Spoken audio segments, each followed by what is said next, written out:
વાલે કળી મધ્યયતી કરુણા કરી. વાલે કળી મધ્યયતી કરુણા કરી. ધરી દ્વિજ કુળ રે ગુણ નિધિ અવતાર પ્રગટ પુરુષોત્તમ શ્રી હરિ. ઈષ્ટદેવ પરમ કૃપાળુ પરબ્રહ્મ પરમાત્મા ભગવાન સ્વામિનારાયણ. સ્વામિનારાયણ ભગવાને જ્યાં અનેક વાર પધારી અને જે ભૂમિને તીર્થત્વ પ્રદાન કર્યું છે એવી મહાન તીર્થરૂપ આ ભૂમિમાં સ્વામિનારાયણ ભગવાને સ્વયં રાધારમણ દેવ, રણછોડ ત્રિકમરાય અને સિદ્ધેશ્વર મહાદેવની સ્થાપના કરી છે. આવા પવિત્ર સ્થાનમાં આજથી 166 વર્ષ પહેલા આચાર્ય પ્રવર શ્રી રઘુવીરજી મહારાજ તેમના વરદ હસ્તે હરિકૃષ્ણ મહારાજ તેમની સ્થાપના થઈ. એના આજે 166 વર્ષ એ પૂર્ણ થાય છે. સ્વામિનારાયણ ભગવાનની પૂર્ણ કૃપાથી વડતાલ લક્ષ્મીનારાયણ દેવ પીઠાધિપતિ ધર્મ ધુરંધર 1008 આચાર્ય પ્રવર શ્રી રાકેશ પ્રસાદજી મહારાજ એમના આશીર્વાદથી અક્ષર નિવાસી માતુશ્રી સવિતાબેન રવજીભાઈ સૌસૈયાની 11મી પુણ્યતિથિ નિમિત્તે એમની પુણ્ય સ્મૃતિમાં શ્રીમતી ગીતાબેન ભરતભાઈ સૌસૈયા, રવજીભાઈ ગોસાભાઈ સૌસૈયા, શ્રીમતી કોમલબેન શનિકુમાર પટેલ, શ્રી હાર્દિકભાઈ રાજેશભાઈ પટેલ મુંબઈ, આ પરિવાર દ્વારા હરિકૃષ્ણ મહારાજ એમના પાટોત્સવ એમના યજમાન તરીકેનો લાભ લીધો છે. સવારમાં વેદોક્ત વિધિ દ્વારા નિજ મંદિરમાં બિરાજતા તમામ દેવો એનો અભિષેક થયો અને આપણે એમના દર્શનનો લાભ લીધો. આજે 166માં હરિકૃષ્ણ મહારાજના વાર્ષિક પાટોત્સવના પાવન ઉપલક્ષમાં આ સત્સંગ સભામાં અમારા વડીલ પરમ વંદનીય પ્રાતસ્મરણીય ગુરુતુલ્ય શાસ્ત્રી સ્વામી બાલકૃષ્ણદાસજી સ્વામી ખાસ ફરેણીથી ઉપસ્થિત છે. શ્રી રાધારમણ દેવ ટેમ્પલ બોર્ડ એમના સદૈવ માર્ગદ્રષ્ટા જેવો રહ્યા છે એવા ગુરુતુલ્ય કોઠારી સ્વામી શ્રી દેવનંદનદાસજી સ્વામીની ઉપસ્થિતિ છે. આ મંદિરના પૂર્વ કોઠારી અને લોહેજ મંદિરના કોઠારી પ્રેમ સ્વરૂપદાસજી સ્વામીની પણ ઉપસ્થિતિ છે. અમારા બોર્ડના ચેરમેન આદરણીય પૂજ્ય કોઠારી સ્વામી પુરુષોત્તમ પ્રકાશદાસજી સ્વામી પીપી સ્વામી, ટ્રસ્ટી સભ્ય શ્રી સરજુદાસાનંદજીની પણ ઉપસ્થિતિ છે. મંદિરના મુખ્ય કોઠારી શાસ્ત્રી સ્વામી ધર્મકિશોરદાસજી સ્વામીની ઉપસ્થિતિ છે. અહીંયા ઘણા બધા સંતોની ઉપસ્થિતિ છે. બાલાજી મંદિરના કોઠારી સ્વામી વિવેક સાગરદાસજી સ્વામીની પણ ઉપસ્થિતિ છે. અહીંયા બહુ સારા વિદ્વાન એવા અમારા માધવજીવન સ્વામીની ઉપસ્થિતિ છે. આ પરિવારને જેમણે પ્રેરણા આપી છે, આ પરિવારની સાથે જેમને બહુ નિકટનો નાતો રહ્યો છે એવા રાધારમણ દેવના પૂજારી અને અમારા વડીલ શાસ્ત્રી સ્વામી હરિપ્રસાદ દાસજી સ્વામી અને તેમના શિષ્ય જેપી સ્વામી, ઉપસ્થિત સૌ સંતો, યજમાન પરિવારની સાથે જોડાયેલા સગા સંબંધી સ્નેહીજનો અને આ મંદિરની સાથે જોડાયેલા આપ સૌ ભક્તજનોને ભાવથી જય સ્વામિનારાયણ, જય સ્વામિનારાયણ. સ્વામિનારાયણ ભગવાન આ ભૂમિ ઉપર અનેક વાર પધાર્યા છે. વર્ણી રૂપે પણ સ્વામિનારાયણ ભગવાન ગિરનાર, દામોકુંડ આદિક તીર્થોને તીર્થત્વ આપી અને પાવન કર્યા છે. ધર્મધુરાને સ્વીકાર્યા પછી સ્વામિનારાયણ ભગવાન અહીંયા ઝીણાભાઈનું દીવાનખાનું છે ત્યાં પધાર્યા છે. અહીંયા જે છત્રી છે ત્યાં પણ સ્વામિનારાયણ ભગવાન પધાર્યા છે. અહીંયા સભા કરી છે. રાધારમણ દેવની પ્રતિષ્ઠા કરીને જે પ્રદક્ષિણામાં છત્રી છે ત્યાં સ્વામિનારાયણ ભગવાન બિરાજમાન થઈ અને ત્યાં સ્વામિનારાયણ ભગવાને જ્ઞાનોપદેશ આપ્યો છે. સ્વામિનારાયણ ભગવાન જ્યારે અહીંથી વિદાય જ્યારે લઈ રહ્યા હતા અને એ સમયે સોરઠના ભક્તો એ સ્વામિનારાયણ ભગવાનને બહુ વિનંતી કરે છે, બહુ પ્રાર્થના કરે છે, મહારાજ રોકાઈ જાઓ, મહારાજ રોકાઈ જાઓ. સ્વામિનારાયણ ભગવાનને કીધું કે હવે અમારે ગઢપુર જવું પડશે. હરિભક્તોએ બહુ વિનંતી કરી છે, મહારાજ રોકાતા નથી. હરિભક્તો એ મહારાજને વળાવવા માટે જાય છે. મહારાજ કે હવે ઊભા રહો, હવે તમે ઊભા રહો, હવે તમે ઊભા રહો. અને ત્યારે એ સોરઠના સત્સંગ કેવો ભગવાનમાં પ્રેમ છે તમે વિચાર તો કરો.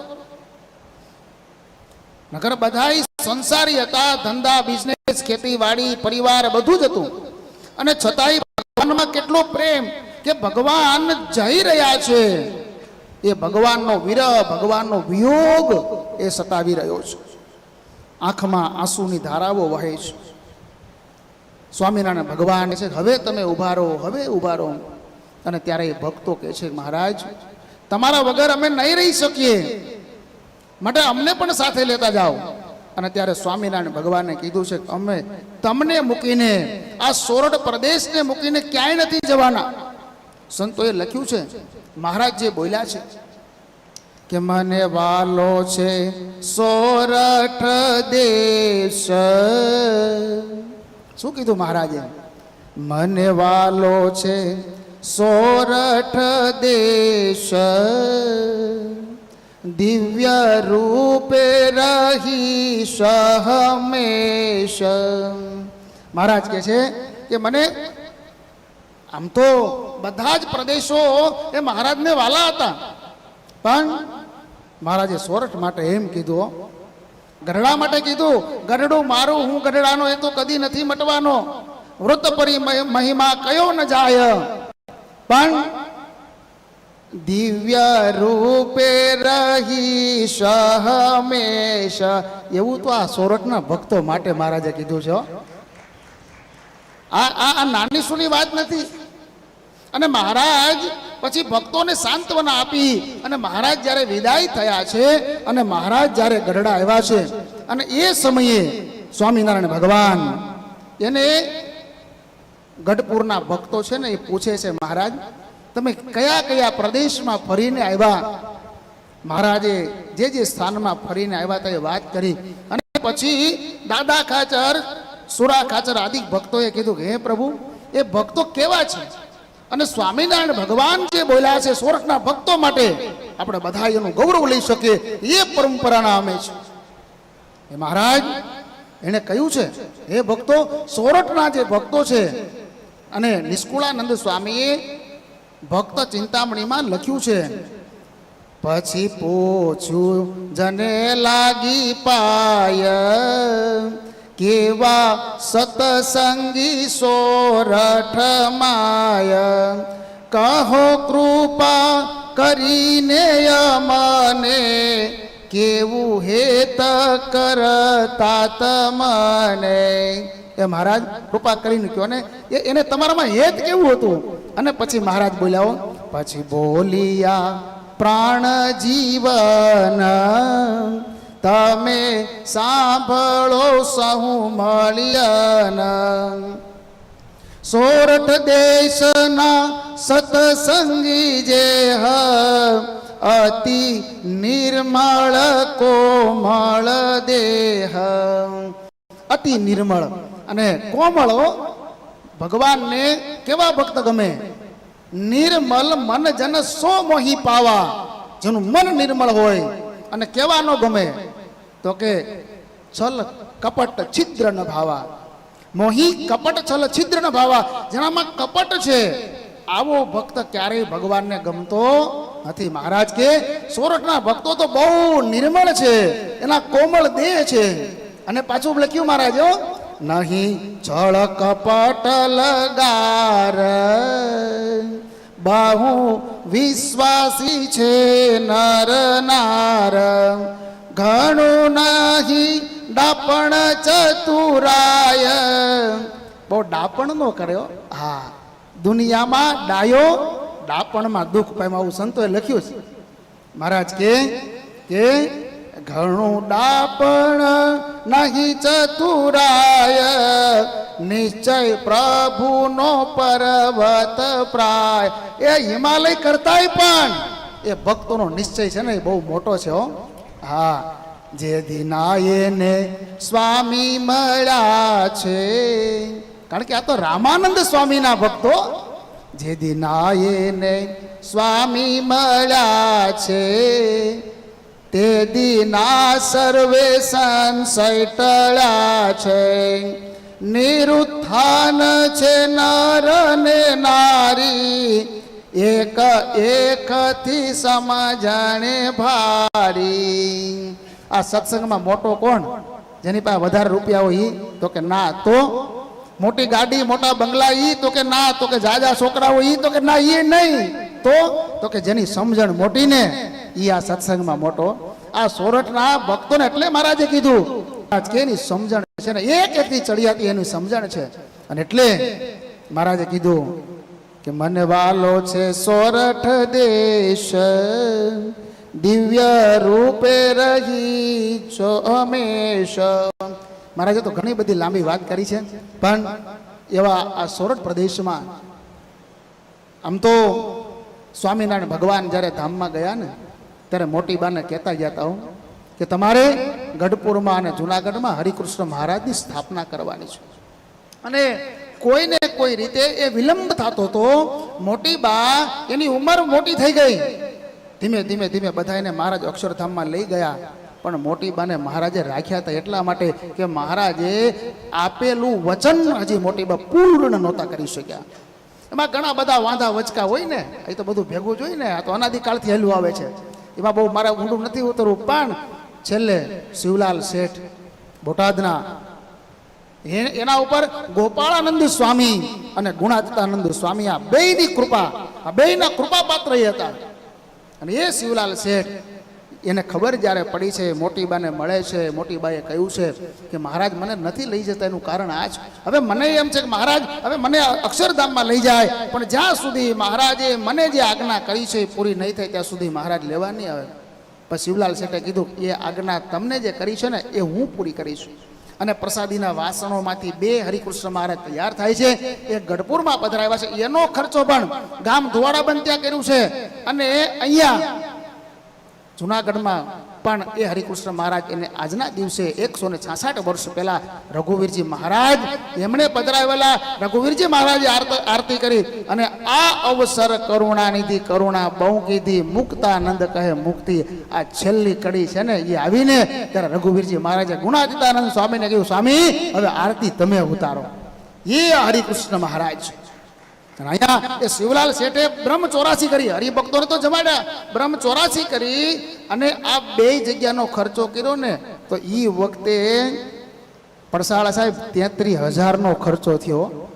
અને ભગા દોશીને એમ થયું કે શિવા ત્યાં હું કર્યું, આ આપણી એકની જવાબદારી છે, આવડો મોટો સત્સંગ છે, એ તો બધા થોડું થોડું કરે તો થઈ જાય. આ તે એકલે આટલો ખર્ચો ઉપાડ્યો અને આપણે એકલાને કરવાનું છે. એ કઈ બોલ્યા નહીં હો, કારણ કે એ તો બહુ ધીર ગંભીર હતા.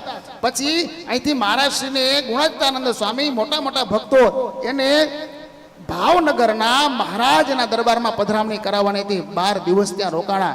પણ રસ્તામાંથી કાંઈક માલ લીધો અને વેચ્યો ને તો 33,000 રૂપિયાનો નફો થયો એ વખતે. બોલો, એ કોઈનું ન રાખે મુરારી, વ્યાજ સહિત આપે ગિરધારીઓ. એ આ યજમાન પરિવાર છે ને સૌસોયા પરિવાર ભરતભાઈ, એ તમે એ આ વાયપરું નથી હો, તમે વેડફું નથી, તમે તો વાયવું છે. આ તમે તક ઝડપી લીધી. આ હરિપ્રસાદ સ્વામીને ધન્યવાદ આપવા પડે હો. આ બોલો કેવું ગોઠવાનું તમારો પાટો છે અહીંયા ગોઠવાઈ ગયો બોલો. હા.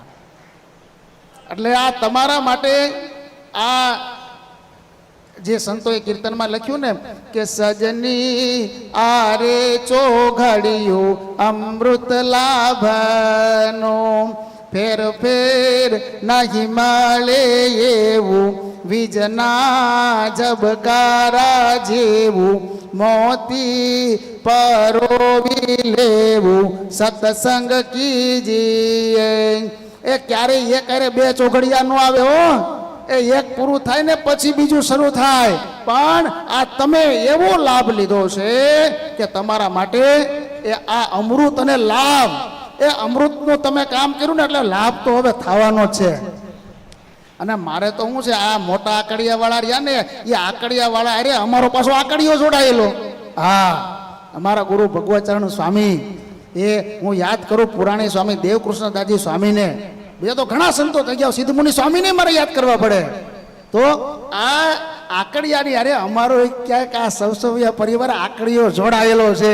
એટલે મોસાળે પ્રસંગને માં પીરસનાર હોય પછી એમાં કઈ ઘટે. મારે ઉતાવળ તો ઘણી હતી સમજ્યા.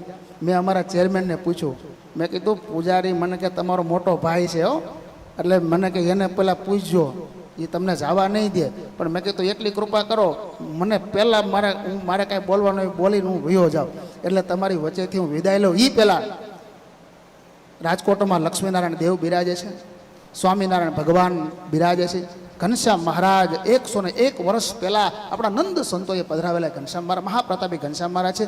એના પ્રસાદીની પુષ્પમાળા અમે લઈ આવ્યા છીએ. તો ભરતભાઈ તમે અહીંયા આવો, તમને બંને ભાઈઓને એ પ્રસાદીની પુષ્પમાળા પહેરાવી અને ખૂબ રોડા આશીર્વાદ આપીએ કે ઠાકોરજી આપના પરિવારનું સ્વાસ્થ્ય ખૂબ સારું રાખે અને સારા કાર્યના નિમિત્ત ઠાકોરજી બનાવે. હૃદયથી ઠાકોરજીના ચરણમાં પ્રાર્થના. અસ્તુ. જય સ્વામી. પધારો.